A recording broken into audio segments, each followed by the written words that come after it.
Engineering PG చదువుతున్న పేద మధ్య తరగతి విద్యార్థులకి కట్టాల్సిన 3,900 కోట్ల ఫీజు రియంబర్స్మెంట్ స్కాలర్షిప్ బకాయిలు ఇంతవరకు కట్టలేదు. సో 4 క్వార్టర్స్ కి సంబంధించిన ఈ ఫీజు బకాయిల్ని ప్రభుత్వం చెల్లించకపోతే ఆ పేద విద్యార్థులు చదువుకు దూరం కారా? మీకు ఈ విషయం అర్థం కావటం లేదా అని ప్రశ్నిస్తున్నాం. ఎందుకంటే ఈరోజు చంద్రబాబు నాయుడు గారు ముఖ్యమంత్రి అయిన రోజు నుంచి దాదాపుగా 7 నెలలు అవుతుంది.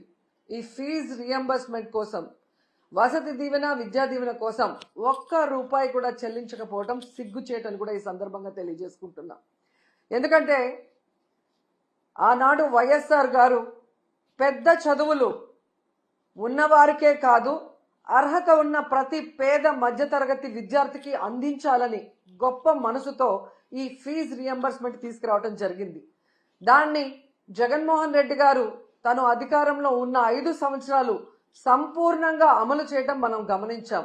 కానీ ఈరోజు ప్రభుత్వం 3,900 కోట్ల ఈ ఫీజులు, స్కాలర్షిప్ల బకాయిల్ని ఆపేయటం ఎంతవరకు సమంజసమని నేను అడుగుతున్నా.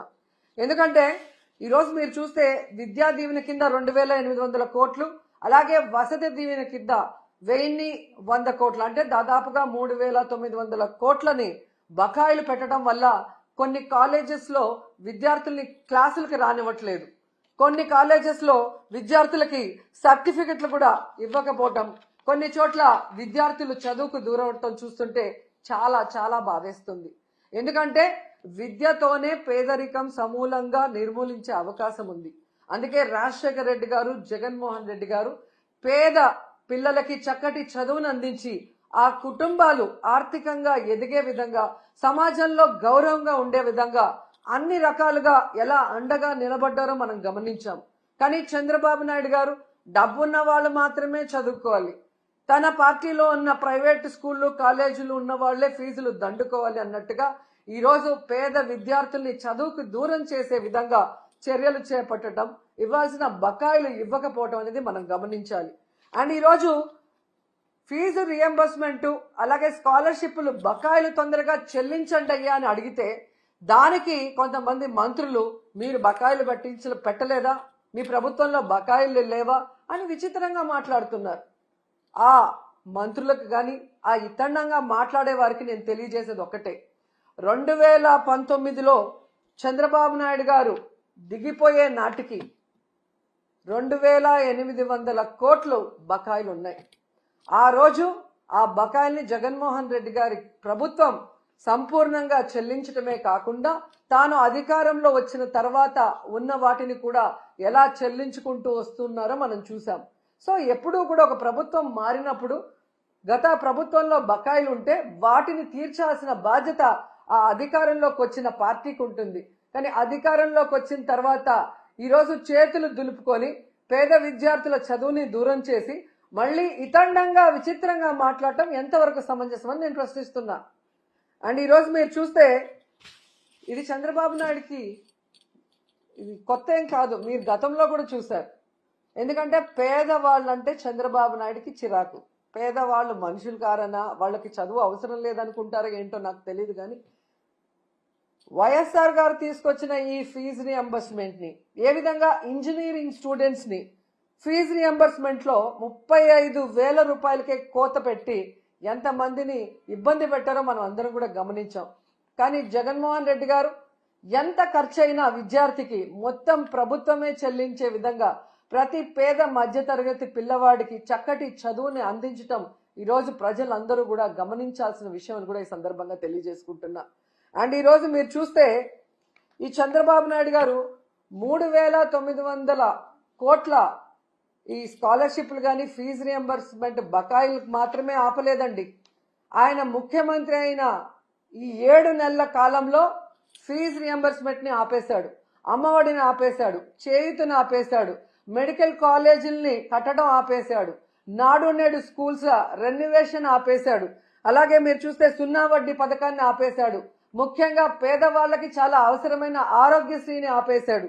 ఇక వాలంటీర్ వ్యవస్థని ఆపేయటం మనం అందరం కూడా చూస్తూనే ఉన్నాం. ప్రభుత్వ ఉద్యోగాలకి ఐఆర్ లేదు, పిఆర్సీ లేదు, కనీసం డిఏ కూడా ఇవ్వకపోవటం ఈ రాష్ట్ర ప్రజలందరూ మేధావులందరూ కూడా గమనించాలని కూడా కోరుకుంటున్నాను. ఎందుకంటే ఒకవైపు జగన్మోహన్ రెడ్డి గారిని తిట్టడానికే టైంని స్పెండ్ చేస్తున్నారు, కానీ వాళ్ళు ఎన్నికల్లో ఏం ప్రచారం చేశాం, ఏ సంక్షేమాన్ని అందిస్తాం, ఏ అభివృద్ధిని అందిస్తామని చెప్పిన మాటల్ని మరిచిపోవడం ఇక్కడ మనం గమనించాలి. ఎందుకంటే మీరు చూశారు ఏ విధంగా అధికారంలోకి వస్తే మేము సూపర్ 6 అమలు చేస్తామని చెప్పారు. ఈయన లోకేష్ అయితే మేము సూపర్ 6 అమలు చేయకపోతే నా కాలర్ పట్టుకొని అడగండి అన్నారు. ఏ కాలర్ అండి? రైట్ కాలరా, లెఫ్ట్ కాలరా? అంటే కాలర్ పట్టుకొని నిలదీసి అడిగితే తప్ప మీరు సూపర్ 6 అమలు చేయరా? ఈరోజు చూస్తే చంద్రబాబు నాయుడు గారు ఎంత కూల్గా సంపద సృష్టించాక, ఆదాయం పెరిగాక అప్పుడు సూపర్ 6ని అమలు చేస్తామని చావు కబురు చల్లగా చెప్తున్నారు. మరి ఆ రోజు చంద్రబాబు నాయుడు గారు, పవన్ కళ్యాణ్ గారు ఎన్నికల్లో ప్రచారం చేస్తున్నప్పుడు మీకు తెలీదా? ఎందుకు ఆ రోజు ఇదే మాట చెప్పలేదు? మేము వచ్చాక, సంపద సృష్టించాక, ఆదాయం పెరిగితేనే సూపర్ 6 అమలు చేస్తాం, లేకపోతే చేయలేమని ఆ రోజు ఎందుకు చెప్పలేదని అడుగుతున్నా. ప్రజల్ని మోసం చేయాలన్న ఆలోచనతోనే కదా అబద్ధం చెప్పారు. మళ్ళీ మీరు చూస్తే చాలా ఎటకారంగా చంద్రబాబు నాయుడు గారు, మీరు కూడా వినుంటారు, పెద్ద గొంతేసుకొని చెవులో మైక్ పెట్టుకొని, తమ్ముళ్ళు బటన్ నొక్కుతాడంట జగన్మోహన్ రెడ్డి, బటన్ నొక్కడం పెద్ద విషయమా, మూలనున్న ముసలమ్మ కూడా బటన్ నొక్కుతుంది అని ఎటకారంగా మాట్లాడాడు. మరి మీకు కూడా 73 ఏళ్ళు పూర్తయ్యాయి కదా, మూలనున్న ముసలమ్మ బటన్ నొక్కగా లేంది 73 ఏళ్ల ముసలోడివి మీరెందుకు నొక్కలేకపోతున్నారు ఆ బటన్ అని ముసలోళ్ళందరూ గుసగుసలాడుకుంటున్నారు. మీకు వినిపిస్తుందా? అసలు డిప్యూటీ సీఎం పవన్ కళ్యాణ్ గారు అయితే ఏకంగా బాబు గారి హామీలకి నాది గ్యారంటీ, బాబు గారు చెప్పే ప్రతిదీ అమలు చేసేది నాది వారంటీ, ఆయన చేయకపోతే నేను ప్రశ్నిస్తాను అని మాట్లాడారు. మరి ఈరోజు పవన్ కళ్యాణ్ గారు ఈ సంవత్సరం ఇవ్వాల్సిన తల్లికి వందనం, రైతు భరోసా, నిరుద్యోగ భృతి, ఫ్రీ బస్సు, ఆడబిడ్డ నది ఎవరిస్తారు? మీరిస్తారా? చంద్రబాబు నాయుడుతో ఇప్పిస్తారా? మరి ఇంతవరకు ఇవ్వలేదు కదా. మరి ఎందుకు మీరు ఈ కోట్లాది మంది ప్రజల తరఫున నిలబడి చంద్రబాబు నాయుడిని నిలదీయట్లేదు? ఏం అడ్డం వస్తుంది మీకు అని ప్రశ్నిస్తున్నా. ఈరోజు ఎంత దారుణంగా తయారయ్యారంటే,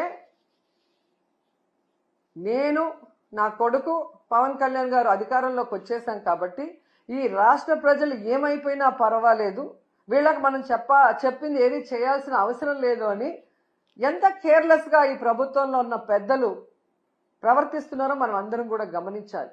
ఎన్నికల ముందుకి ఎన్నికల తర్వాత వాళ్ళ ప్రవర్తన ఎలా ఉంది అంటే, ఎన్నికల ముందేమో బాబు షూరిటీ భవిష్యత్తుకు గ్యారంటీ, కానీ ఈరోజు Babu surety cheating guarantee. Cycle కోటేస్తే ఫ్రీ బస్ మీ ఇంటి ముందుకే వచ్చేస్తుంది, గ్లాస్ కోటేస్తే ఏ క్లాస్ ఉద్యోగాలు మీకు వస్తాయి, పువ్వు కోటేస్తే పువ్వుల్లో ప్రతి మహిళకి 1500 మీ ఇంటికి వచ్చేస్తుంది, కూటమికి ఓటేస్తే ప్రతి బిడ్డకి స్కూల్కి వెళ్లే వాళ్ళకి 15,000 మీకు వచ్చేస్తాయని చెప్పారు. ఇక ఇంట్లో ఎంతమంది ఉంటే అంతమందికి లక్షలు లక్షలు వచ్చి పడేస్తాయని ఏ విధంగా వాళ్ళు బాండ్లు కూడా రాసి ఇవ్వటం మనం అందరం కూడా గమనించాం. కానీ ఈరోజు ఆ బాండ్లు నాలిక గోక్కోవటానికి కూడా పనిచేయట్లేదు.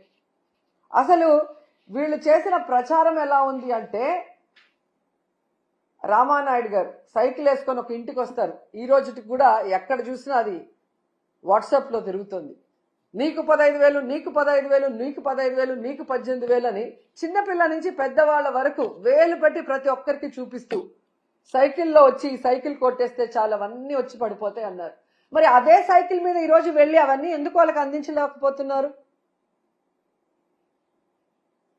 అంటే అధికారంలో రావటం కోసం ఆ రోజు ఏ విధంగా ప్రచారం చేశారయ్యా అంటే, టీవీల్లో, థియేటర్లో, ఫేస్బుక్ల్లో, యూట్యూబుల్లో, ట్విట్టర్లో, ఇన్స్టాలో ఎక్కడ చూసినా కూడా దండయాత్ర చేశారు ప్రజల మీదకి. ఒకవేళ తెలుగుదేశానికో కూటమికో ఓటేయకపోతే ప్రతి ఇంట్లో ఉన్న మహిళ లక్షలాది రూపాయలు మిస్ అయిపోతుందేమో అన్నట్టుగా ఊదరగొట్టి ఈరోజు మీరు చూస్తే సంపద సృష్టించాక ఆదాయం పెరిగాక మేము ఇవన్నీ చేస్తాము అని ఎంత చావు కబురు చల్లగా చెప్తున్నారు. ఇంకా గట్టిగా అడిగితే జగన్మోహన్ రెడ్డి గారి వల్లే ఇవన్నీ ఇవ్వలేకపోతున్నామంటారు. ఎంత సిగ్గుచేటో ఒకసారి ఆలోచించండి. ఈరోజు తెలుగుదేశం పార్టీ, జనసేన పార్టీ వాళ్ళ ఇంట్లో ఎవరికైనా జలుబు వచ్చినా, వాళ్ళకి తుమ్ములు వచ్చినా అది జగన్మోహన్ రెడ్డి గారి వల్లే అని చెప్పుకునే అంత దిగజారిపోయారనేది ఈ మధ్యకాలంలో టీవీలు చూసిన వాళ్ళందరికీ అర్థమై ఉంటుంది. ఈరోజు నేను ఈ కూటమి ప్రభుత్వంలో ఉన్న నాయకులు అందరికీ కూడా చెప్పేది ఒక్కటే, మీ మేనిఫెస్టో మీ దగ్గర లేకపోతే ఒకసారి ఆ మేనిఫెస్టో తెచ్చుకొని చూడండి, లేకపోతే మేము పంపిస్తాం మేము మేనిఫెస్టో. దాంట్లో క్లియర్గా మీరు రాస్తున్నారు 14 లక్షల కోట్లు అప్పుంది, అయినా కూడా మేము సూపర్ 6 అమలు చేస్తాము అని చెప్పారు. అసలు 14 లక్షల కోట్లు అనేదే అబద్ధం. మొన్ననే మీరు అధికారంలోకి వచ్చిన తర్వాత మీ అధికారులు మీరు అంతా కూడా ఎక్సర్సైజ్ చేసి అసెంబ్లీలో ప్రవేశపెట్టారు, కేవలం 6.5 లక్షల కోట్లు మాత్రమే అప్పుంది అని. 14 లక్షల కోట్లుందని అబద్ధం చెప్పిన మేనిఫెస్టోలోనే అన్ని చేస్తామన్నప్పుడు అందులో సగం ఉన్నప్పుడు ఎందుకు చేయలేకపోతున్నారని నేను అడుగుతున్నా. అసలు ఇప్పటికీ రాష్ట్రం విడిపోయాక మొదటిగా ముఖ్యమంత్రి అయింది మీరే. మీరు దిగిపోయేటప్పటికి ఎంత అప్పు ఉంది, మీరెంత అప్పు చేశారు, మీరు ప్రజలకు ఏం సంక్షేమాన్ని ఇచ్చారు, రాష్ట్రానికి ఏం అభివృద్ధి చేశారో ఒక వైట్ పేపర్ రిలీజ్ చేయండి. ఆ తర్వాత వచ్చిన జగన్మోహన్ రెడ్డి గారు 5 ఏళ్లలో ఎంత అప్పు చేశారు, కోవిడ్ సంక్షోభంలో కూడా రాష్ట్రానికి ఆదాయం లేకపోతే ఎలా సంక్షేమాన్ని అభివృద్ధిని చేశారు, ఎంత అప్పు చేసి ఆ అప్పు డబ్బులు ఏమైందో కూడా ఒక వైట్ పేపర్ రిలీజ్ చేస్తే మీ అబద్ధాలకి ఫుల్ స్టాప్ పడుతుంది. ఎన్నికల ముందే కాదు, ఇప్పుడు కూడా అబద్ధాలు చెప్పుకొని బ్రతకాలనుకుంటున్నారు తప్ప రాష్ట్ర ప్రజలకు ఇచ్చిన హామీలు నెరవేర్చాలన్న చిత్తశుద్ధి లేకపోవడం దురదృష్టకరం. సో మీకు ఒకటే చెప్తున్నాను, మీ బడ్జెట్లో మీరు చెప్పినట్టుగా బడ్జెటరీ లోన్ 4,91,734 కోట్లు, అలాగే నాన్ బడ్జెటరీ లోన్స్ అంటే కార్పొరేషన్ల ద్వారా తెచ్చిన 1,54,797 కోట్లు, అంటే మొత్తం కలిపి 6.5 లక్షల కోట్లు మాత్రమే అప్పుంది. దాంట్లో మెజారిటీ మీరు చేసిన అప్పులే 2014లో. సో 14 లక్షల కోట్లు ఉన్నప్పుడే అన్ని అమలు చేస్తామన్న మీరు ఈరోజు చేయకుండా దాన్ని జగన్మోహన్ రెడ్డి గారి మీద తోసి తప్పించుకోవాలి అంటే వదిలిపెట్టే ప్రసక్తే లేదు. అండ్ ఈరోజు మీకు హెచ్చరిస్తున్నాం, పిల్లల జీవితాలతో చెలగాట మాడే విధంగా కనుక మీరు ఇలాగే ముందుకు వెళ్ళి ఫీజు రియంబర్స్మెంట్ బకాయిలు కానీ, విద్యా దీవెన, వసతి దీవెన బకాయిలు చెల్లించకపోతే మీకు డెడ్ లైన్ 5వ తేదీ, ఫిబ్రవరి 5వ తేదీ లోపల చెల్లించకపోతే వైఎస్ఆర్ కాంగ్రెస్ పార్టీ నాయకులు, కార్యకర్తలు, విద్యార్థుల తల్లిదండ్రులతో ఫీజు పోరు చేసి మీ మెడలు వంచి పిల్లలకి అండగా నిలబడతామని కూడా ఈ సందర్భంగా తెలియజేసుకుంటున్నాం. అండ్ ఫైనల్గా ఒకటి చెప్పాలనుకుంటున్నా, ఈరోజు ప్రభుత్వానికి ఎలా సంక్షేమాన్ని అందించాలి, ఎలా అభివృద్ధి చేయాలని చేతగాకపోతే జగన్మోహన్ రెడ్డి గారిని తిట్టడమో, మాలాంటి వాళ్ళ మీద ట్రోల్స్ చేయటం, వల్గర్గా పోస్టులు పెట్టడమో కాదు, ఎలా పని చేయాలో జగన్ గారి దగ్గర క్లాసులు తీసుకుంటే నేర్పిస్తారు. చిన్నవాడైనా, మొదటిసారి ముఖ్యమంత్రి అయినా ప్రజలకు ఇచ్చిన ప్రతి వాగ్దానాన్ని రాష్ట్రంలో ఎలాంటి పరిస్థితులు ఉన్నా కూడా సమర్థవంతంగా అందించి అందరికీ కూడా అన్నలాగా అండగా నిలబడ్డాడు. మీలాగా మీ మీద ఎవరో ఒకరి మీద నిందలు మోపి తప్పించుకోవాలన్న ప్రయత్నం చేయలేదు. పవన్ కళ్యాణ్ గారు మీకే చెప్తున్నాను, ఆడవాళ్ళ మీద ట్రోల్స్ చేస్తే ఒప్పుకోనన్నారు. మరి ఆడవాళ్ళు అంటే ఓన్లీ తెలుగుదేశం, జనసేనలో ఉన్న ఆడవాళ్ళు మాత్రమేనా? మీ ప్రభుత్వం చేసే తప్పుల్ని నిలదీస్తామన్నా మీరు నిలదీయకపోతే ఈ రాష్ట్రంలో బాధ్యత కలిగిన అపోజిషన్ లీడర్స్గా మేము నిలదీస్తున్నాం. మీరు చెప్పిన హామీలు నెరవేర్చకపోతే వాటిని నిలదీస్తున్నాం. మీరు చేసే అరాచక పాలనని ఎండగడుతున్నాం. కానీ దానికి సమాధానం చెప్పకుండా ఈ విధంగా ట్రోల్స్, వల్గర్గా మీమ్స్, వల్గర్గా వీడియోస్ చేస్తుంటే వాళ్ళ మీద ఎటువంటి యాక్షన్ తీసుకోరా? ఖచ్చితంగా నా మీద కానీ మహిళల మీద కానీ ఇలాంటి పనికి మాలిన వీడియోస్ పనికి మాలిన ట్రోల్స్ చేస్తే మాత్రం సహించేది లేదు. వడ్డీతో సహా వాళ్ళందరికీ కూడా ఇచ్చి పడేస్తానని తెలియజేసుకుంటున్నా. ఇప్పటి వరకైతే ఇలాంటి పిచ్చి పనులు చేసే వాళ్ళు మానసిక రోగులుగానే నేను భావించాను. జగనన్న ప్రభుత్వం ఉన్నప్పుడు వాళ్ళందరికీ ఆరోగ్యశ్రీలో అయితే ట్రీట్మెంట్ ఇప్పించగలిగాం. కానీ ఈరోజు ఆరోగ్యశ్రీ కూడా తీసేశారు కాబట్టి మీ పిచ్చి మీరే భరించుకోండి. అది మా మీద ప్రజల మీద రుద్దాలన్న ప్రయత్నం చేస్తే మాత్రం సహించేది లేదు. మీరు తప్పు చేసినప్పుడు మేము నిలదీస్తాం, పోరాటం చేస్తాం. మీరు ఇచ్చిన హామీని నెరవేర్చాలి. మీరు అధికారంలో ఉన్నారు కాబట్టి చేయాల్సిన అభివృద్ధి చెయ్యాలి. అంతేగాని బెదిరిస్తే, కేసులు పెడితే, ట్రోల్ చేస్తే భయపడి ఆగిపోతారు అనుకుంటే మాత్రం అది మీ భ్రమే అని కూడా ఈసారి తెలియజేసుకొని, సో ఫీజు రియంబర్స్మెంట్ అలాగే స్కాలర్షిప్స్, విద్యా దీవెన, వసతి దీవెన బకాయిలు చాలా ఇంపార్టెంట్. ఇది రాజకీయం కాదు, విద్యార్థుల భవిష్యత్తు. దీని మీద దృష్టి పెట్టి పవన్ కళ్యాణ్ గారు వెంటనే చంద్రబాబు నాయుడు గారితో వీటిని రిలీజ్ చేయించాలని కూడా డిమాండ్ చేస్తున్నాం.